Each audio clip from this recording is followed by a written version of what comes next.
అసలు సర్పాలు ఎలా పుట్టాయి? మీరడిగినట్టే జనమేజయుడు చేసిన సర్పయాగం బారి నుండి తక్షకుడిని కాపాడిన అస్తికుని కథ చెప్పు అని అడిగారు. అప్పుడు ఉగ్రశ్రవుడు చెప్తున్నాడు.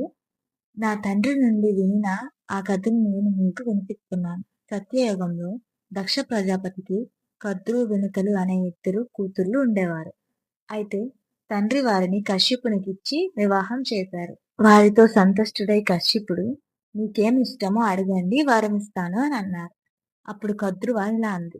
నాకు సమాన తేజస్సులైన 1000 మంది నాగులు కొడుకులుగా కావాలని అడిగింది.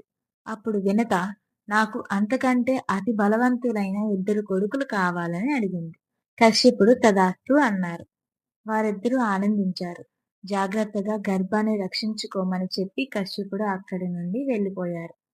సమయం కాగానే కద్రువకి 1000, వినతకు 2 అండాలను కన్నారు. అయితే అప్పుడు దాసీలు వాటన్నింటినీ నూలివెచ్చని పాత్రలో భద్రపరిచారు. 500 సంవత్సరాలు పూర్తయ్యాక కద్రువ యొక్క అండాల నుండి 1000 మంది పుత్రులు బయటకు వచ్చారు. కానీ వినత అండాలు అలాగే ఉన్నాయి. వినతకి చాలా సిగ్గేసింది. కద్రువకి పుట్టారు కానీ నాకు పుట్టలేదు అని. అక్క 500 సంవత్సరాలైనా అన్నతకి పిల్లలే ఎందుకక్క పుట్టలేదు? అది తెలుసుకోవాలంటే కామెంట్ చేసి పార్ట్ 12 కోసం వెయిట్ చేయండి. ఇలాంటి మరింత కంటెంట్ కావాలనుకుంటే మన పేజ్ ఫాలో చేసి లైక్ చేయండి.